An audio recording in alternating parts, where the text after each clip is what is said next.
Hey, TikTok friends, it's Steffi Giggles. Following up with the part 3 in between like the massive rainstorms right now in Florida. Um, I was trying to do one a little bit earlier and then all of a sudden the sky fell down. So I'm trying to catch one really quick before more sky falling down and being so loud. So before I go into rehabilitation, sometime while I was in the hospital, lots of weird things that is unexplainable that had happened while I was in the hospital. I had lots of people that were praying for me. I did grow up in the Catholic faith, and I do still follow my Catholic sacraments. I can't say that I am very good about going to church every Sunday, but I do still pray a lot. I do still believe in my faith. I have a very strong personal faith. I don't ever try to push my faith onto anybody else, but I do strongly believe in God. And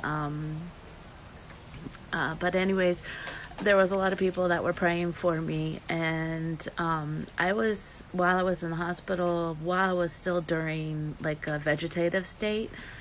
And as I had said earlier, my mom spent every single day and night in the hospital with me.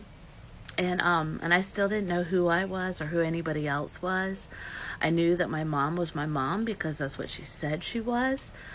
But anyways, there was one point where all of a sudden I just sat straight up in the bed, and she said that I said that I was being healed, that I was feeling the prayers that people were saying for me, that God was healing me, and I felt the warmth of the prayers in my blood going through my body, healing me, and then I laid back down and went back into vegetative state again, like full vegetative state again.